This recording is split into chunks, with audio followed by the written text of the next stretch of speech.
just had our Drascombe Dabber victory out for sea trials. She did awesome. Passed with flying colors. No issues at all.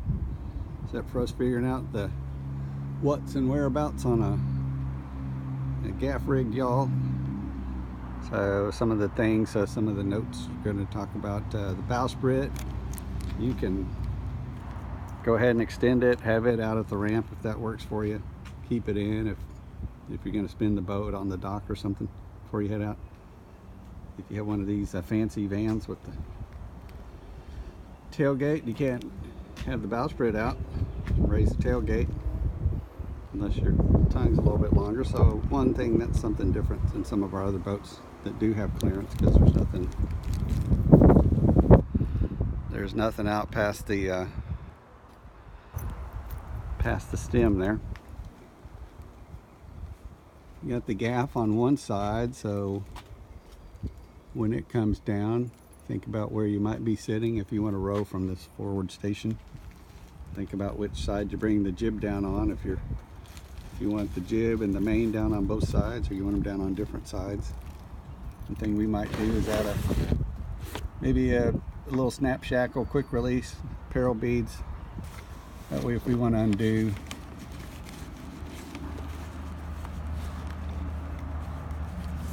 this gaff or yard,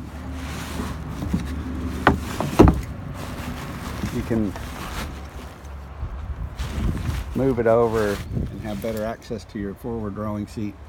Today I just kind of sat and it sat right next to me, and I just draped my leg over the side of it there and rode forward seat.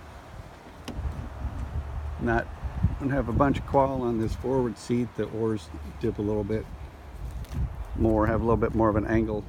I'm used to kind of a flatter rowing angle back from the middle here, but it worked out good.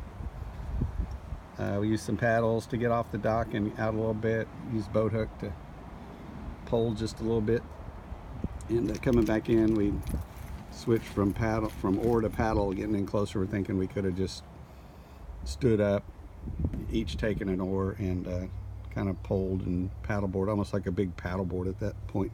Very stable to stand up in, both of us.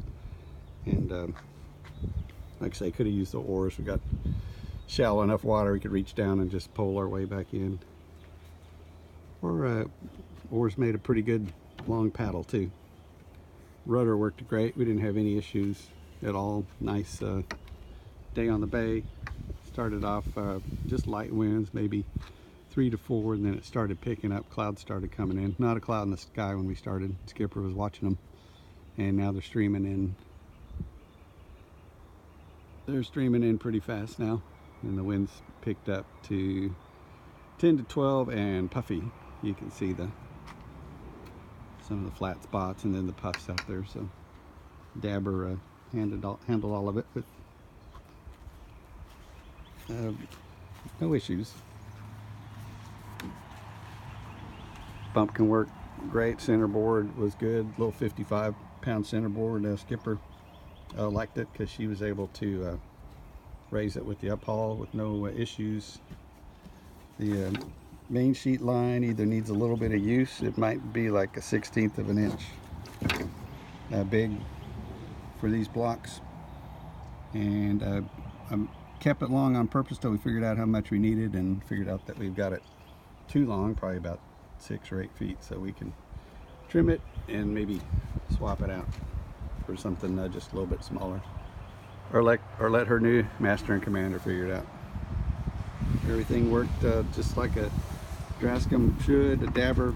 I'm just always real happy with the fit and finish and workmanship and quality of these boats, and we appreciate the help and input from everybody that's out there, especially Sharon and Doug and all the folks over in the UK giving us good tips on how to get her sailed, and Steve for their help as well.